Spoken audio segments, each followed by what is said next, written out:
Good morning बच्चों, स्वागत है आप सभी का हमारे यूट्यूब चैनल जिसका नाम है RKCI। जो बच्चे इस चैनल पर नए हैं वो चैनल को सब्सक्राइब करें। ठीक है, आज हम कक्षा 10 के साइंस विषय के जो इम्पोर्टेंट क्वेश्चंस हैं उनको डिस्कस करेंगे। ठीक है, यानी आपकी पूरी बुक से कौन कौन से एक्सपेक्टेड क्वेश्चंस हैं, मोस्ट इम्पॉर्टेंट कौन कौन से हैं और बोर्ड में कौन कौन से आए हुए हैं उन सबको डिस्कस करेंगे। ठीक है, और उनके अराउंड नए क्वेश्चन किस प्रकार के बन सकते हैं वो भी आपको इसी में देखने को मिलेंगे। ठीक है, तो चलिए शुरू करते हैं। पहला क्वेश्चन है इसमें, वृद्धि हार्मोन को वृद्धि का संदमन करने वाले हार्मोन का उदाहरण है। वृद्धि का संदमन करने वाले हार्मोन का उदाहरण है। Example of the hormone which is inhibit the growth. ऐसे हार्मोन का उदाहरण बताना आपको जो वृद्धि को इनिबिट करे। देखो, जिब्रेलिन हार्मोन है, वो क्या करता है, इंटरनोड की लंबाई में वृद्धि करता है। किसमें?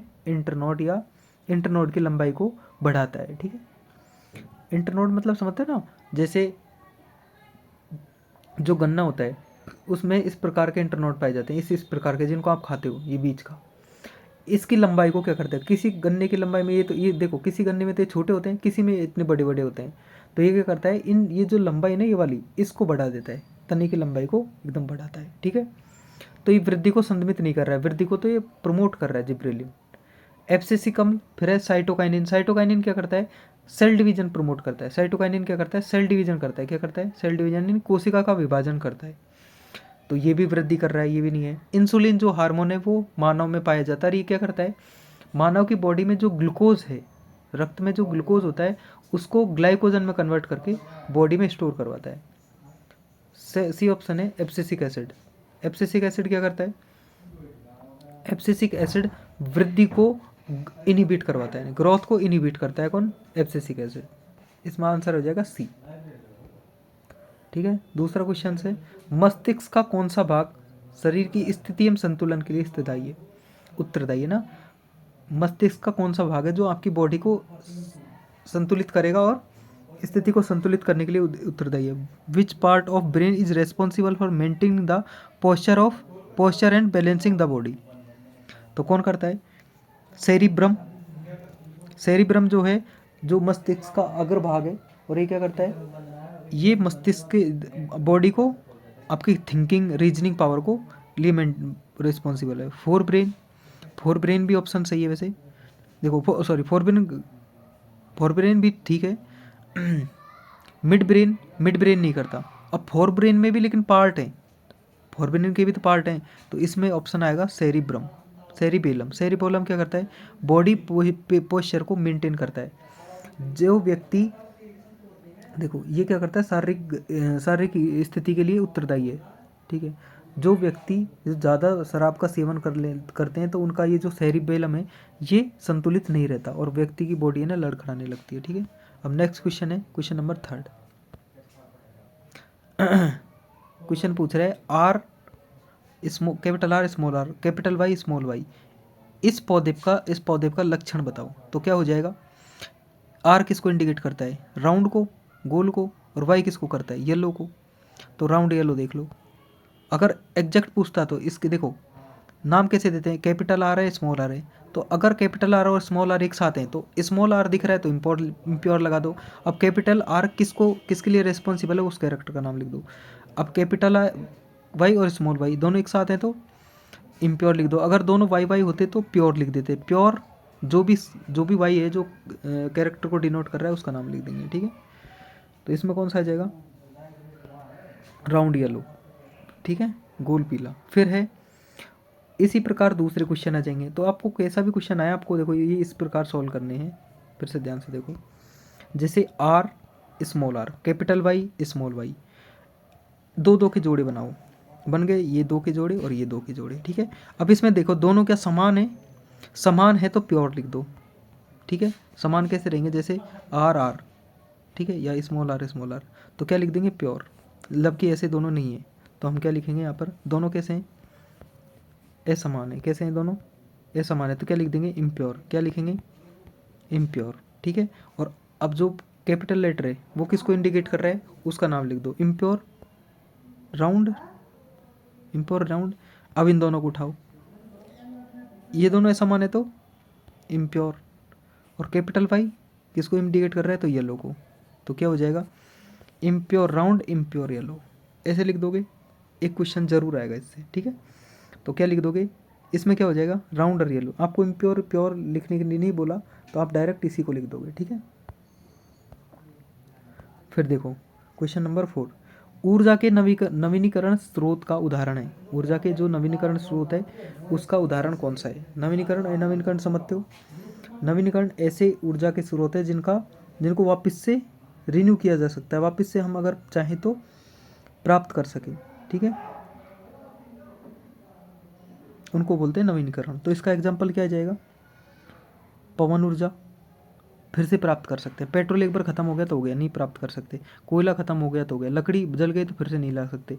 तो नवीकरण ऐसे स्रोत जिनको फिर से प्राप्त किया जा सकता है, ठीक है। रिन्यूएबल सोर्स कौन से हैं, जिनको विंड एनर्जी, यानी विंड को तो हम फिर से प्राप्त कर सकते हैं, हवा को। पेट्रोल को नहीं कर सकते, कोल को नहीं कर सकते, वुड को नहीं कर सकते। वुड कोल पेट्रोल एक बार जल गए तो जल के वापस बन जाता है क्या, धुआं से वापस पेट्रोल थोड़ी बनता है, ठीक है। उसी प्रकार देखो नेक्स्ट क्वेश्चन क्या है, राजस्थान में राजस्थान में जल संग्रहण की पुरानी संकल्पना है। The old concept of water harvesting in Rajasthan. Rajasthan में जल संग्रहण की पुरानी संकल्प कॉन्सेप्ट कौन सा है, तो खादिन देखो खादिन आ जाएगा इसमें ऑप्शन, क्या जाएगा, खादिन। ये खादिन मतलब एक तरह से घर में गड्ढा खोद के जो छत का पानी है उसको उसमें डालना, ठीक है। अब क्वेश्चन पूछ रहा है ये वाला, देखो चित्र में दिए गए चित्र में कोण x का मान लिखो, ठीक है। आपको क्या लगता है, in the given figure value of x angle का मान लिख लें, ठीक है। आ गया समझ में। तो आपको क्या करना है, एक्स एंगल का मान कितना लिखना है, एक्स एंगल का जो वैल्यू होगी वो कितना होगा। देखो आप जानते हो ये परावर्तन के नियम पर आधारित है, और परावर्तन का नियम क्या होता है, आपतन कोण और देखो जब अभिलंब दोनों के बीच में हो तो आपतन कोण और परावर्तन कोण, ये आपतन कोण है और ये क्या है, परावर्तन कोण, ये वाला जो जा रही है जिस एंगल से, ये दोनों की वैल्यू समान होती है, ध्यान रखना। दोनों एक दूसरे के वैल्यू क्या होती है, दोनों की एकदम समान होती है, ठीक है।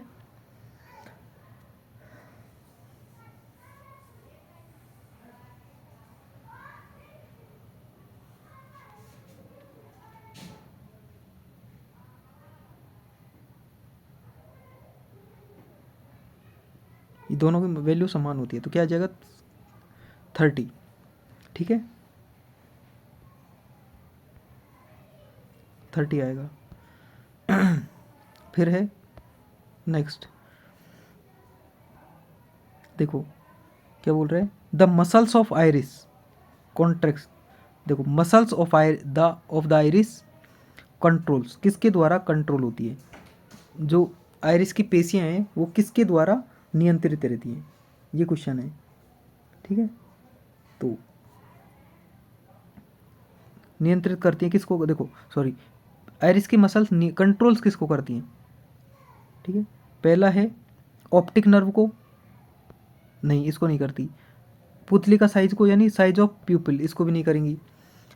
क्रिस्टल लेंस क्या करती, शेप ऑफ क्रिस्टल लेंस, नहीं इसको भी नहीं करती। किसको करती हैं, फोकस लेंथ को क्या करती हैं, कंट्रोल करती हैं। जो आइरिस होती हैं, जैसे आपको कभी एकदम उजाले में जाते हो तो आप जो आपकी आँख है वो अचानक एकदम से बंद होने लगती हैं, जैसे ही उजाले में अंधेरे में आते हो फिर से एकदम तेज खुलने की कोशिश करती हैं।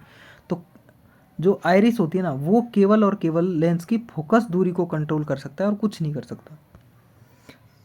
KWH की भौतिक राशि क्या है, ठीक है, किलोवाट होवर्स। इसकी भौतिक राशि की, किसकी भौतिक राशि है, तो ये किसकी भौतिक राशि है, इलेक्ट्रिक एनर्जी की, किसकी, इलेक्ट्रिक एनर्जी की। और इसके अराउंड आपको कौन कौन से क्वेश्चन याद रखने हैं, आपको जो इलेक्ट्रिसिटी है उसकी यूनिट पूछ सकता है, क्या है, एम्पियर, क्या है, एम्पियर, ठीक है। और आपसे क्या पूछ सकता है, रेजिस्टेंस की यूनिट पूछ सकता है, तो क्या है, ओम, क्या है, ओम। ये दो जरूर याद रखना इसके साथ। फिर बोल रहे हैं नेक्स्ट क्वेश्चन में,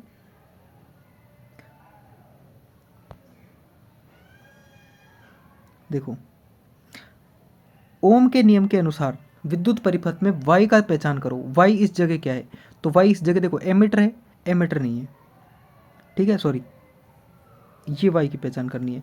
तो वाई क्या एमीटर है, नहीं। कुंजी है, कुंजी नहीं है, कुंजी ये है। विद्युत सेल, विद्युत सेल ये है, ठीक है। तो ये क्या है, वोल्टमीटर, क्या है, वोल्टमीटर। तो ध्यान रखना वोल्टमीटर आएगा। वातावरण में चांदी की के ऊपर काली परत चढ़ना, ये क्या कहलाता है, ये क्या है बताओ। रेंसिडिटी है या रिडक्शन है या डबल डिस्प्लेसमेंट है, कोरिजन है।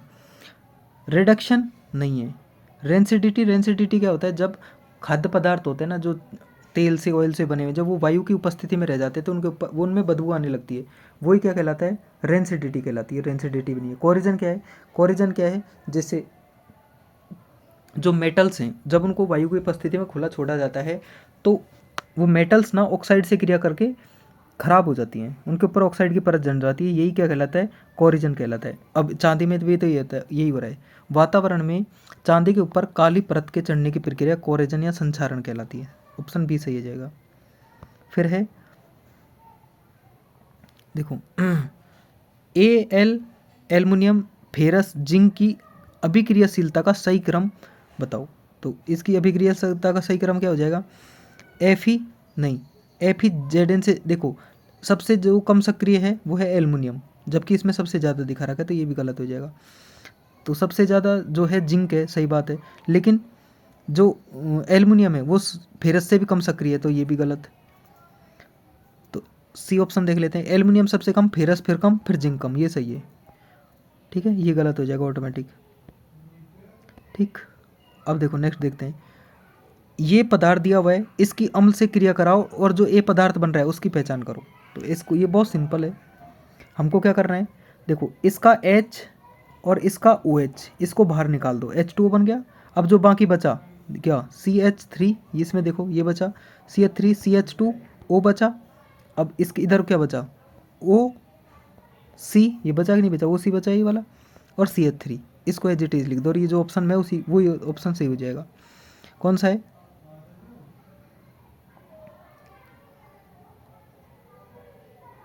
देखो ये ऑप्शन आ रहा है नहीं आ रहा है, CH3, CO और ये आ गया, ये सही हो गया, बाकी सब गलत हैं, ठीक है। फिर है, इस अभिक्रिया को क्या करना है आपको, बैलेंस करके दिखाना है। क्या करके दिखाना है, बैलेंस, ठीक है। तो कोफिशिएंट क्या आएगा एफ का, ये बताना है आपको, पूरी कंप्लीट करो और एफ का कोफिशिएंट बताओ क्या होगा। तो यहाँ क्या आ जाएगा 3Fe, और यहाँ पर H2O कितना आ जाएगा 4H2O, ठीक है। ये हो गई कंप्लीट, ये संतुलित हो गई। अब आपको यहाँ भी 4 आ जाएगा। अब आपको बताना है Fe का कितना गुणांक है, तो Fe का कितना है 3, ये ऑप्शन हो जाएगा सही, इजी है। फिर है, अब पूछ रहे दही में उपस्थित अम्ल का नाम बताओ। दही में कौन सा उपस्थित है, ऑक्जेलिक, मेथेनोइक, टार्टिक या लैक्टिक। ऑक्जेलिक एसिड किस में होता है, किस में, खट्टी छाछ में। मेथोनिक एसिड किस में होता है, चींटी के डंक में, ठीक है, या नेटल के स्टिंग में। फिर है टार्ट्रिक एसिड, टार्ट्रिक एसिड किस में होता है, इमली में। उसके बाद में लैक्टिक एसिड, लैक्टिक एसिड होता है दही में, ठीक है। तो इसमें कौन सा आ जाएगा, लैक्टिक एसिड।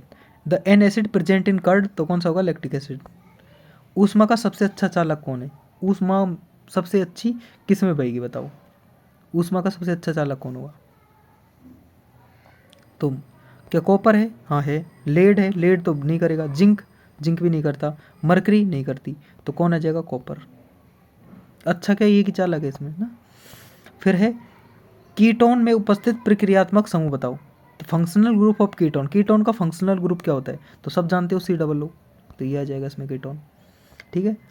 फिर है, मानव में एक हृदय एक तंत्र किसका भाग है, मानव का जो हृदय वो किस तंत्र का भाग है, उत्सर्जन का है, नहीं। उत्सर्जन का अगर आपसे पूछे, देखो चाहे नेफ्रॉन दे, चाहे आपको किडनी दे, नेफ्रॉन किडनी, नेफ्रॉन दे चाहे किडनी दे, ये सब किसी के भाग है, उत्सर्जन के। परिसंचरण के कौन कौन से हैं, हार्ट दे देगा, या अर्टरी दे देगा, या वेन दे देगा। हृदय, हृदय दे, धमनी दे, चाहे सिरा दे, ये सब किसके हैं, परिसंचरण के। उसके बाद में पोषण के कौन कौन से हैं, आंत दे, या इंटेस्टाइन दे, लिख लेना साथ में, आंत या इंटेस्टाइन, या आपको माउथ दे, ये सब किसके हैं? पाचन के। श्वसन के कौन कौन से हैं? लंग्स दे, चाहे एल्वोलाई दे, या कूपी का। एल्वोलाई मतलब कूपी का, और लंग्स मतलब फेफड़े। ठीक है, अब किसकी पूछ रहा है? हृदय। तो हृदय किस में आ रहा है? इसमें देखो, हार्ट, तो परिसंचरण का भाग है, कोई दिक्कत नहीं। Heart in human being is part of system circulation. ठीक है, सर्कुलेशन हार्ट ही करता है। ठीक है, तो इसका आंसर क्या हो जाएगा? ये। फिर है, पर्ण में छिद्रों के खुलने व बंद होने की क्रिया किसके द्वारा होती है? हरितलावक के द्वारा, जाइलम, फ्लोएम या द्वार कोशिका। फिर से देखो, who does the work of opening and closing of pore in life in leaf? तो जाइलम, सॉरी जाइलम है, फ्लोएम है, क्लोरोफिल है। क्लोरोफिल क्या करेगा? फोटोसिंथेसिस में भाग लेगा। और फ्लोएम है, फ्लोएम क्या करेगा आपका?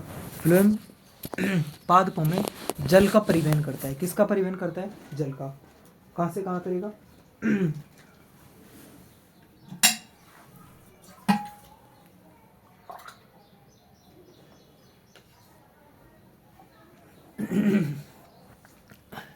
फ्लोएम किसका परिवहन करेगा? खाद्य पदार्थ का। और लीफ में पोर ओपनिंग एंड क्लोजिंग को कौन कंट्रोल करेगा? Guard cell. कौन करती है? Guard cell. उसके बाद में कौन सी अंतःस्रावी ग्रंथि, कौन सी अंतःस्रावी ग्रंथि सभी अंगों में वृद्धि को प्रेरित करती है? तो कौन सी वृद्धि को प्रेरित करेगी? बताओ। अग्नाशय, एड्रिनल, पीयूष ग्रंथि और थायराइड ग्रंथि। तो पीयूष ग्रंथि, पिट्यूटरी ग्रंथि से ग्रोथ हार्मोन निकलता है। ये क्या करता है? सभी जो अंग हैं उनकी वृद्धि को क्या करेगा? प्रेरित करेगा। ठीक है, और ये क्या करता है? ये थायराइड, देखो इससे थायरोक्सिन हार्मोन निकलता है। क्या निकलता है? Thyroxine, thyroxine hormone. पेनक्रियास से कौन सा निकलेगा? और एड्रिनल से कौन सा निकलेगा? एड्रिनलिन हार्मोन, जिसको इमरजेंसी हार्मोन भी बोलते हैं। ठीक है,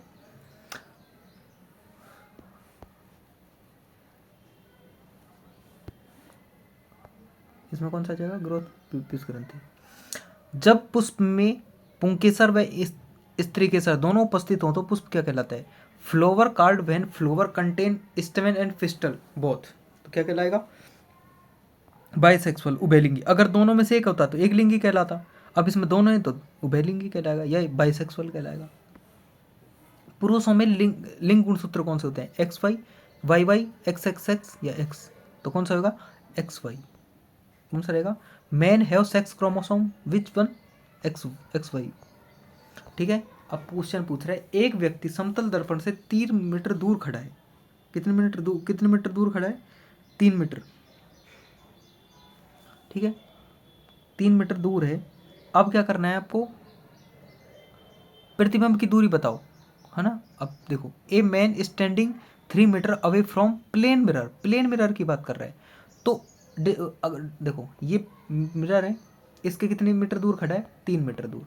और मिरर कैसा है? प्लेन। तो डायग्राम बनेगा, वो जो प्रतिबिंब बनेगा अंदर की ओर बनेगा, यहाँ पे बनेगा 3 मीटर इधर बनेगा अंदर की ओर। तो कितना मीटर दूर को हुआ है टोटल? 6 मीटर दूर। 3 ये और 3 ये, तो कितना जाएगा? बी। ठीक है, अब बोल रहे हैं प्रकाश अपवर्तन की घटना में यदि साइन आई बराबर ए और साइन आर बराबर बी हो तो अपवर्तनांक यू का मान कितना हुआ? ठीक है, तो बताओ क्या होगा? The phenomenon of reflection of light if sine I बराबर ए एंड साइन आर बराबर बी, द रिफ्लेक्टिव इंडेक्स क्या कौन सा होगा? Will be. क्या होगा? तो म्यू बराबर क्या होगा? A upon B. ठीक है, आ गया समझ में? साइन, क्योंकि उसका रिफ्लेक्टिव इंडेक्स का फॉर्मूला क्या होता है? Sine i upon sine r, यही तो होता है। तो साइन आई की वैल्यू ये दे रखी है, साइन बी की देखो। रिफ्लेक्टिव इंडेक्स म्यू बराबर क्या होता है? Sine i upon sine r, ये होता है। साइन आर की वैल्यू, आई की वैल्यू कितनी है? ए, और वी की वैल्यू कितनी है? बी। तो हो गया ए अपॉन बी। ठीक है, कर दोगे? इसमें आंसर क्या आ जाएगा? म्यू बराबर ए अपॉन बी, ये। ठीक है, अब बढ़ते हैं अपन आप आगे।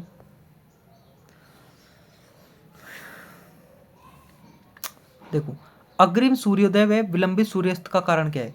The advance sunrise and delayed sunset are due to atmospheric refraction. किसके द्वारा?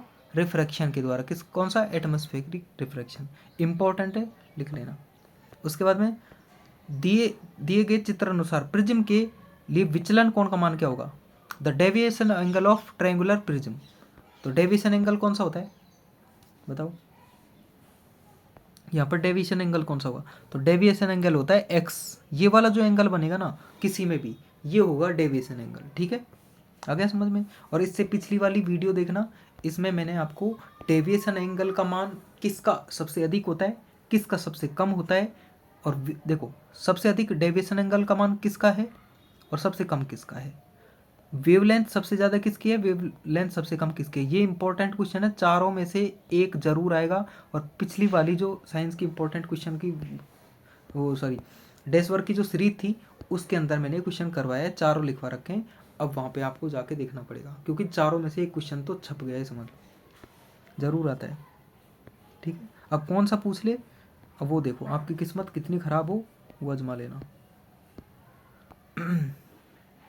देखो विद्युत उपकरणों को भूसंपर्क तार अर्थ का उपयोग किया जाता है। क्यों किया जाता है? Earth wire is use in the electric instrument as. जो इलेक्ट्रिक वायर में जो फ्यूज होता है वो क्यों लगाया जाता है? ठीक है, क्यों लगाया जाता है? देखो सॉरी कहाँ चला गया? देखो देखो नियंत्रक के रूप में, फ्यूज के रूप में, विद्युत बचाने के रूप में, सुरक्षा के उपाय के रूप में। देखो इलेक्ट्रिसिटी सेवर के रूप में, तो इलेक्ट्रिसिटी सेव नहीं होती उससे, तो ये भी गलत। फ्यूज के रूप में, फ्यूज को तो लगाते ही उसके रूप में। ठीक है, उसके बाद में रेगुलेटर के रूप में, नियंत्रक के रूप में रेगुलेटर भी नहीं करती वो, सेफ्टी मेजर्स। ठीक है, यानी सुरक्षा के उपाय के रूप में हम उसको सुरक्षित रहने के लिए, क्योंकि जैसे फ्यूज वायर इसलिए लगाते हैं ताकि जैसे लाइट तेज आए तो वो फूक जाए और हमारी जो सर्किट है इलेक्ट्रिसिटी सर्किट उसको कुछ भी ना हो। नेक्स्ट क्वेश्चन है, धारावाहिक चालक के लिए 10 दक्षिण हस्त अंगुष्ठ नियम में अंगूठा किसको दर्शाता है? For the current carrying conductor in the right thumb rule, right hand thumb rule, the thumb pointed towards the, thumb किसको दर्शाता है? थंब हमेशा हमेशा इन क्वेश्चनों में ध्यान रखना, थंब किसको दिखाता है? Direction of electric current. और जो फिंगर है, जैसे देखो ये है आपका हाथ, इसमें ये क्या है? थंब, और ये सब क्या है? अंगुलियाँ। तो अंगुलियाँ किसको दर्शाएंगी? अंगुलियाँ मैग्नेटिक फील्ड को, और अंगूठा हमेशा इलेक्ट्रिक फील्ड को, चाहे कोई सा भी नियम का हाथ हो। ठीक है, ये याद रखना। फिर है क्वेश्चन नंबर नेक्स्ट, देखो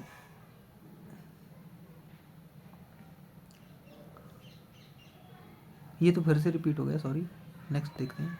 देखो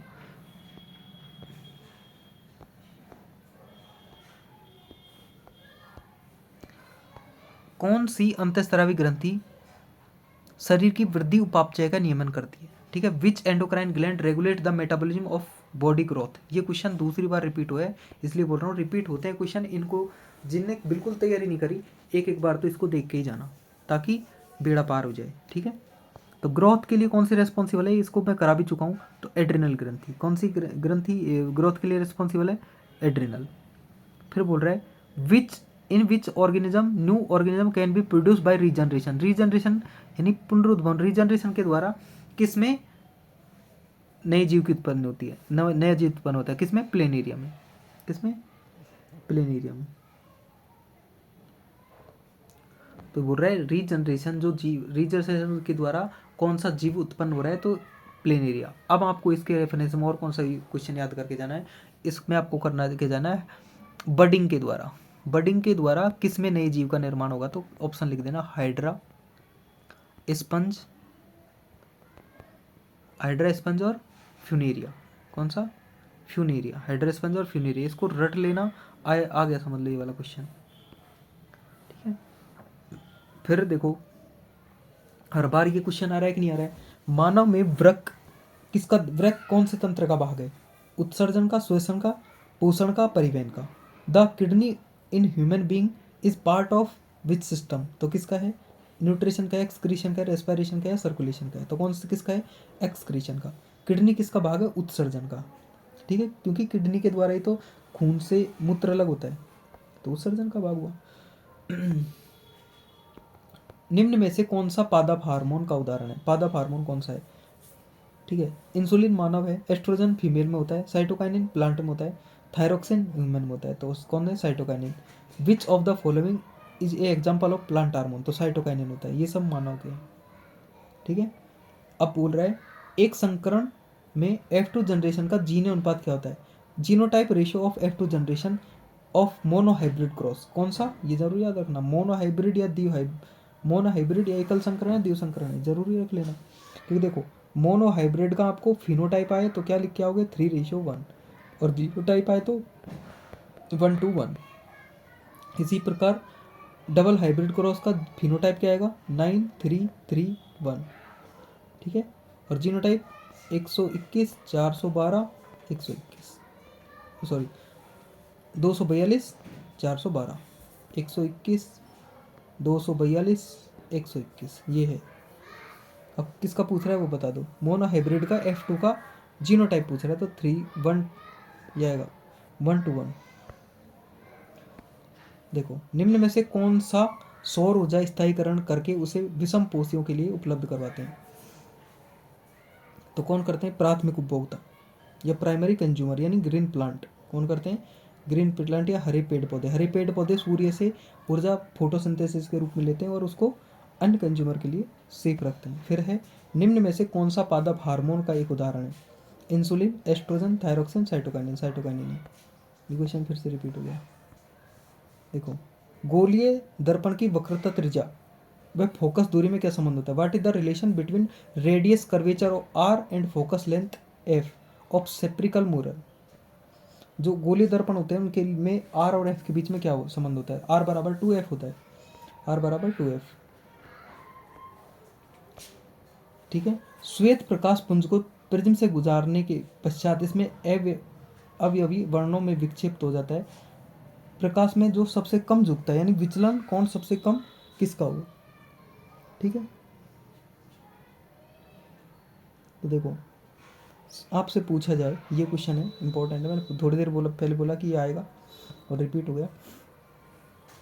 डेविएशन एंगल जो आ रहा था ऐसे ऐसे, ये जो एंगल था इसमें सबसे कम मान किसका होता है? सबसे कम डेविएशन एंगल को विचलित कौन होता है? रेड होता है, क्योंकि सब वी तो यहाँ था ना, वॉलेट कलर तो सबसे ज़्यादा डेविएट होता है और सबसे कम डेविएट कौन होता है? रेड। देखो सबसे कम डी का मान किसका? रेड का। और सबसे अधिक डी का मान डेविएशन एंगल का मान वॉयलेट का। और पूछा जाए अब तुमसे कि वेवलेंथ सबसे अधिक किसकी होती है? तो वेवलेंथ रेड की सबसे अधिक होती है। इसलिए जो चौराहे होते हैं उन पर लाल कलर का सिग्नल लगाया जाता है ताकि दूर से दिख जाए लाल कलर। ठीक है, क्योंकि इसका वेवलेंथ बहुत अधिक है। इसमें कौन आएगा? रेड।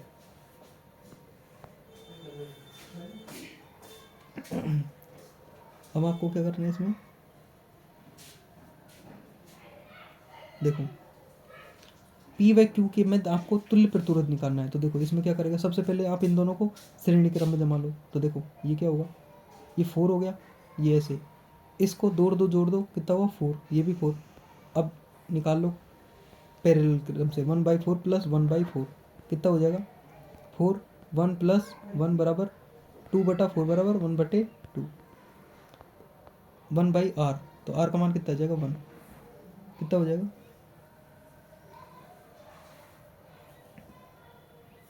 सॉरी 2 होगा ना, r का मान 1/2 आया ना। देखो फिर से 1/4 प्लस 1/4 बटे 4। 1 प्लस 1 बराबर 2/4। 1/r बराबर 2/4। तो 1 से 2 बार कट गया तो r बराबर 2 आ जाएगा। ठीक है, तो इसमें आंसर कितना हो जाएगा? 2। निम्न में से सबसे अच्छा विद्युत का चालक कौन है? सबसे बेस्ट कंडक्टर ऑफ इलेक्ट्रिसिटी तो कौन होता है? Silver. Which of the following is the best conductor of electricity? तो सिल्वर होता है। और इसके बाद अगर कॉपर आए तो आपको कॉपर भी करके आना, क्योंकि सबसे ज़्यादा सिल्वर फिर कॉपर होता है। ठीक है, सिल्वर और कॉपर। फिर है एल्युमिनियम। फिर क्या होता है? एल्युमिनियम। ये तीनों याद रखोगे क्रम, silver copper aluminium, silver copper aluminium. ठीक है। अब बोल रहा है दक्षिण हस्त अंगुष्ठ नियम में अंगूठा किसको संकेत देता है? In the right handed thumb rule thumb point towards the, जो थंब होता है वो किसकी ओर पॉइंट करता है? ठीक है, तो किसकी ओर थंब करेगा? देखो इस प्रकार बनता है ये नियम।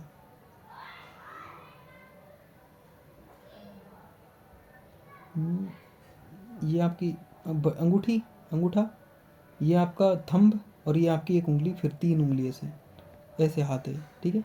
तो देखो ये किसको दर्शाएगी? इसमें मिडल फिंगर, इसमें किसको दिखाएगी? ये फिंगर वाली, ये इलेक्ट्रिक करंट को दिखाएगी। किसको दिखाएगी? मिडिल फिंगर किसको दिखाएगी? इलेक्ट्रिक करंट को। और 4 फिंगर ये वाली किसको दिखाएगी? ये दिखाएगी मैग्नेटिक फील्ड को। और ये किसको दिखाएगी? फोर्स को। तो क्या आएगा? क्या बोल रहे हैं? थंब को पॉइंट बोल रहे हैं तो फोर्स का आएगा। Direction of force D. फिर आ रहा है इसमें, देखो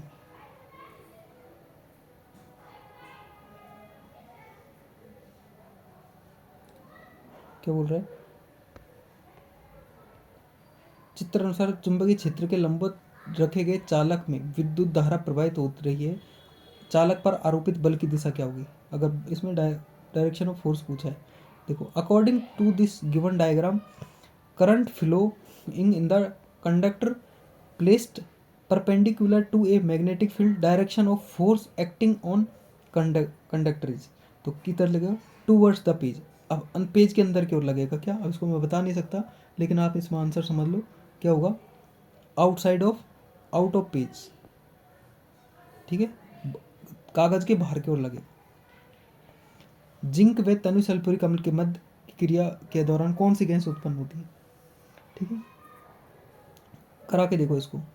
H2SO4 की रिएक्शन कैसे करा रहे हैं? जिंक से, ठीक है। तो ये माइनस, ये प्लस, ये प्लस, ये माइनस, तो प्लस माइनस एक जगह चल जाएगा, ZnSO4 प्लस H2, तो कौन सी गैस निकली? H2। उदासीन विलयन का pH क्या होता है? 7, ठीक है। The neutral solution, pH value of neutral solution तो 7 हो जाएगी, ठीक है। अब पूछ रहे निम्न अभिक्रियाओं में बताओ क्या क्या हो रहा है। देखो क्या हो रहा है, फिर से देखो। Carbon is getting oxidise, carbon क्या हो रहा है? ऑक्सीडाइज हो रहा है, ऑक्सीजन रुट रहा है। और लेड क्या हो रहा है? डीऑक्सीडाइज, रिड्यूस्ड, दोनों हो रहे हैं इसमें। तो दोनों जिसमें हो रहे हैं 3rd और 4th दिया जाएगा, ठीक है। फिर ये क्वेश्चन फिर से रिपीट हो गया। फिर देखो अब बोल रहा है फास्फोरस परमाणु के M कक्षक कोष में उपस्थित इलेक्ट्रॉनों की संख्या कितनी होती है? ठीक है, तो कितनी होती है? 5, निकाल के देख लेना। फिर है संतृप्त हाइड्रोकार्बन है, ऐसा हाइड्रोकार्बन जिसमें क्या करना है आपको? देखो संतृप्त कौन से होते हैं? जिनमें सिंगल बॉन्ड होता है। तो देखो इसमें कितना कौन सा लग रहा है? डबल बॉन्ड, ये गलत। ये 3 दूनी 4, ये दुगना नहीं होना चाहिए, दुगना है वो सेचुरेटेड नहीं है। सेचुरेटेड हाइड्रोकार्बन की पहचान क्या है? ये इसके दुगना नहीं होगा, दुगने से ज़्यादा होगा। देखो ये भी कितना है? दुगने, ये जस्ट 1 गुना ही है। और ये 2 दूनी 4 और 2 6, तो दुगने से ज़्यादा है ना, 2 ज़्यादा है, तो ये से ऑप्शन आ जाएगा इसमें। मेथेन में उपस्थित सहसंयोजक बंधों की संख्या कितनी होगी? तो मेथेन में कितनी होती है सहसंयोजक बंधों की संख्या? सिंगल बॉन्ड की संख्या कितनी होगी? 4। कितनी होगी? 4, निकाल के देख लो। ये लो H, तो 1 2 3 4 सब सिंगल बॉन्ड है। सहसंयोजक कोवलेंट बॉन्ड में हमेशा हमेशा सिंगल बॉन्ड ही गिने जाते हैं। फिर बोल रहा है संगमरमर का रासायनिक सूत्र क्या है? तो संगमरमर का रासायनिक सूत्र क्या होगा? CaCO3, से ऑप्शन आ जाएगा इसमें। The chemical formula of marble CaCO3। अब आपको क्या करना है, इस साल आपसे ज़रूर से ज़रूर अभी लिख लो, फर्स्ट क्वेश्चन में आपसे फॉर्मूला पूछेगा, तो फॉर्मूले आपकी जितनी भी बुक में सब रट के जाना।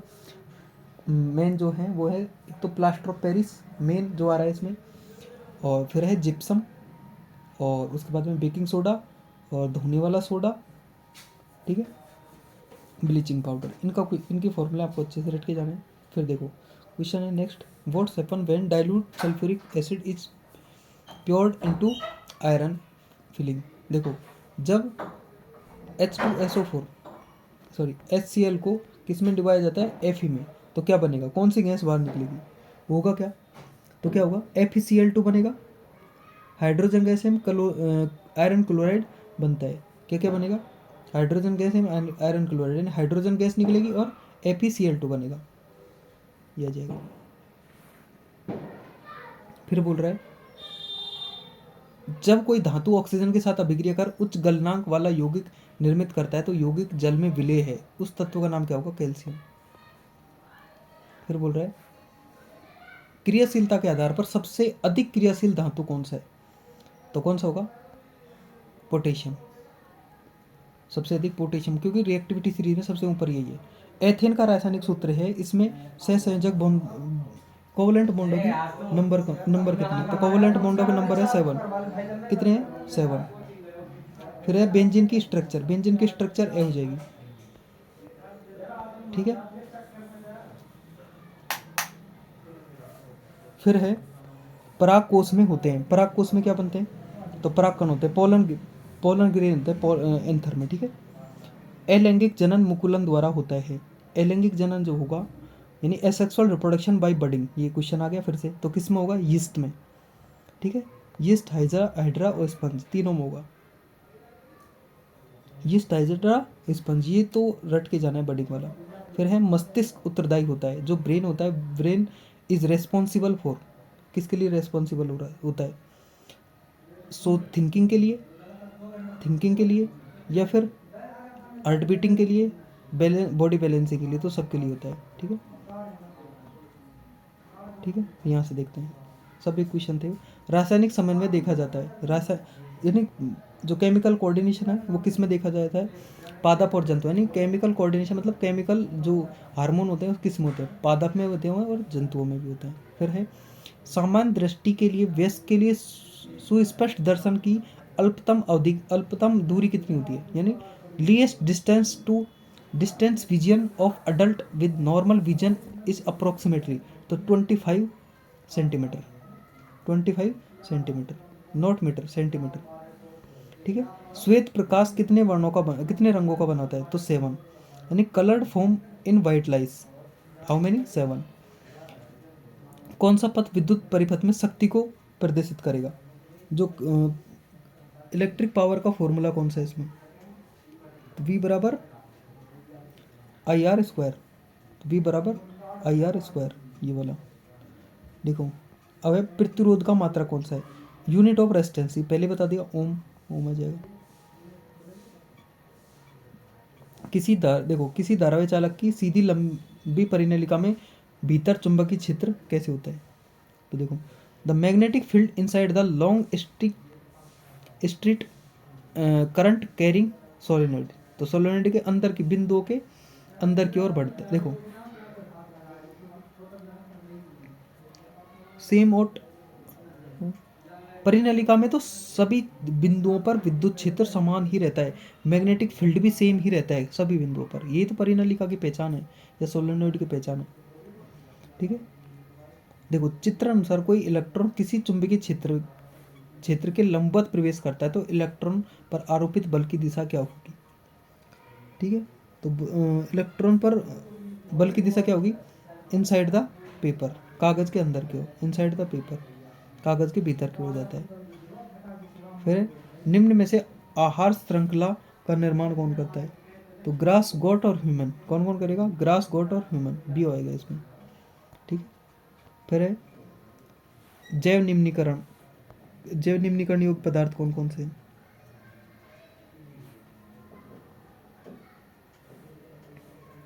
तो ग्रास, फ्लावर और लीथर, ठीक है, लेदर। फिर है फिलिंग द ब्लैंक्स वाले क्वेश्चंस, ये भी इंपॉर्टेंट है, इसको भी ध्यान से करना। लार में कौन सा एंजाइम पाया जाता है? तो कौन सा पाया जाता है? एमाइलेज, कौन सा? एमाइलेज, ठीक है। फिर है कायिक प्रवर्धन का लाभ यह है कि उसमें सभी जीव आनुवांशिक रूप से कैसे होते हैं? सेम होते हैं। कैसे होते हैं? सेम, समान होते हैं। कायिक प्रवर्धन में, वेजिटेटिव रिप्रोडक्शन में जो जितने भी जीव बनेंगे वो सारे कैसे होते हैं? जितने भी जीव होते हैं वेजिटेटिव रिप्रोडक्शन में, सारे के सारे सेम होते हैं, ठीक है। फिर है पदार्थ जो जैविक प्रक्रम द्वारा अपघटित हो जाते हैं क्या कहलाते हैं? जो जीव जैविक प्रक्रम के द्वारा अपघटित हो सकते हैं उनको क्या बोलते हैं? जैव अपघट्य। क्या बोलते हैं? बायोडिग्रेडेबल या जैव अपघट्य। फिर है विद्युत चुंबक के सजात ध्रुव में परस्पर होते हैं। विद्युत चुंबक के जो सजात ध्रुव हैं, यानी वो कैसे होते हैं एक दूसरे को रिपल्सन करेंगे, रिपल्स करेंगे। कैसे करते हैं? रिपल्स या विरोधी होते हैं, ऐसे कर सकते हो, विरोधी। या फिर है सिरका में उपस्थित अम्ल का रासायनिक नाम क्या है? सिरका में जो एसिड है उसका नाम क्या है?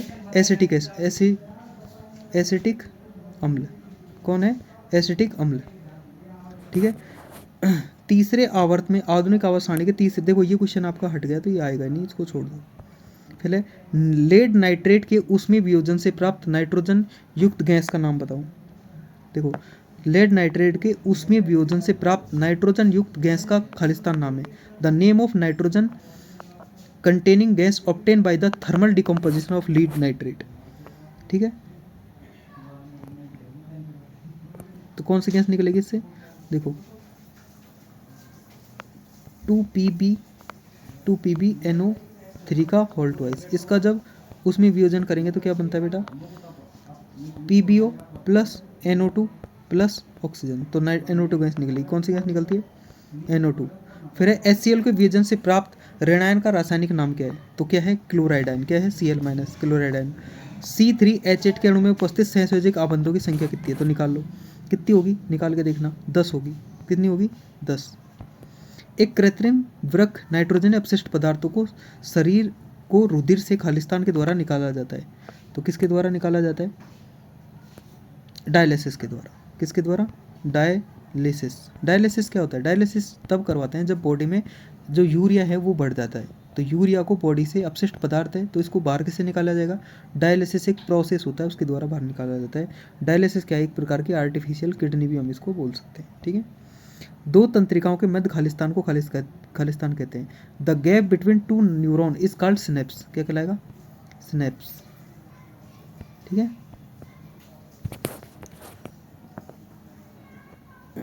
अब बोल रहे हैं, देखो प्रतिबिंब की ऊंचाई एच डैश और बिंब की ऊंचाई एस का अनुपात क्या कहलाता है? मैग्निफिकेशन। क्या कहलाता है? मैग्निफिकेशन या आवर्धन। क्या कहलाएगा? मैग्निफिकेशन या आवर्धन कहलाएगा। ठीक है। उसके बाद में है दीर्घ दृष्टि दोष निवारण में खालिस्तान लेंस का उपयोग किया जाता है। Which lens is use in foresight. तो कौन सा होता है? कॉन्वेक्स। कौन होता है? कॉन्वेक्स लेंस का उपयोग होता है। हार्मोन की क्रिया को खालिस्तान क्रिया विधि द्वारा नियंत्रित किया जाता है। तो किस अभिक्रिया के द्वारा किया जाता है? फीडबैक। ये क्वेश्चन बहुत इंपॉर्टेंट है, बहुत बार आता है। फीडबैक मैकेनिज्म के द्वारा हार्मोन की क्रिया विधि को नियंत्रित करते हैं। फिर है ए मैकेनिज्म यानी a feedback mechanism regulate the action of hormone. ठीक है। सामान विद्युत तार तांबे के बनाए जाते हैं क्योंकि देखो electric wire generally made by copper because they are cheapest in price. Cheap in price. फिर है सस्ते होते हैं इसलिए। विद्युत धारावाही वृत्ताकार पास के कारण विद्युत उत्पन्न के क्षेत्र की प्रबलता फेरों की संख्या में वृद्धि के साथ बढ़ती है। क्या होती है? वृद्धि। देखो जितने फेरे अधिक होंगे उतने क्या होगी? इंक्रीज होगी मैग्नेटिक पावर, इंक्रीज। ठीक है। मैग्नीशियम रिबन को वायु में दहन करने पर बना यौगिक का नाम क्या है? Magnesium oxide. क्या है? MgO, मैग्नीशियम ऑक्साइड है। The name of compound which obtain by the burning of magnesium rubber in air. तो मैग्नीशियम देखो Mg रबर को साथ ऑक्सीजन के साथ जलाया जाता है तो मैग्नीशियम ऑक्साइड बनता है। फिर है सोने और लोहे में खालिस्तान तन अधिक है। Khalistan is more ductile metal between gold and iron. तो सबसे अधिक कौन है? गोल्ड। कितने किलोमीटर लंबा तार बनता है? 2 किलोमीटर लंबा तार बनता है 1 ग्राम से। फिर है सामान्य विद्युत तार तांबे के बनाए जाते हैं क्योंकि वो क्या कॉपर के बनाए होते हैं क्योंकि वो कॉपर कैसा है? चीप है इन प्राइस। फिर देखो ये क्वेश्चन फिर से रिपीट हो गया, इसको देख लेते हैं। शुद्ध जल के pH का मान 7 होता है। ठीक है। The pH of pure water कितनी है? 7। अम्ल व धातु की अभिक्रिया से लवण में किसका निर्माण होता है? देखो किसका होगा? H2 गैस का। किसका? H2 गैस बाहर निकलेगी, हाइड्रोजन गैस। ATP का पूरा नाम क्या है? Adenosine triphosphate. क्या है? Adenosine triphosphate. Adenosine triphosphate. ठीक है। इससे क्या बनेगा? C6H12O6। ये क्या है? फोटोसिंथेसिस वाली रिएक्शन दे दी। आनुवंशिकता के पिता कौन है? मेंडल। कौन है? Mendel. The father of genetics is Mendel. Khalistan जैसे प्राणी अपनी लिंग बदल सकते हैं। तो कौन से प्राणी होते हैं जो अपना लिंग बदल सकते हैं, बताओ। तो मैंने बताया था ना, लोअर्स वर्टिब्रेट्स कौन है, लोअर वर्टिब्रेट अपने क्या करते हैं, लिंग को टेम्परेचर के अकॉर्डिंग बदलते हैं, क्योंकि सेक्स डिटर्मिनेशन वाले चैप्टर में ये क्लियर है, ठीक है। Thank you for watching. अब इसको बार बार रिपीट करके देख लेना, इससे बाहर छोटे क्वेश्चन बहुत कम चांस है कि जाएंगे, ठीक है। बाकी बोर्ड का है, कुछ कह नहीं सकते। तो thank you for watching. Next video में मिलते हैं हम आपसे शॉर्ट वन लाइनर क्वेश्चनों के साथ। कौन कौन से, वन लाइनर और लॉन्ग क्वेश्चन, दो नेक्स्ट वीडियो में आएंगे, ठीक है।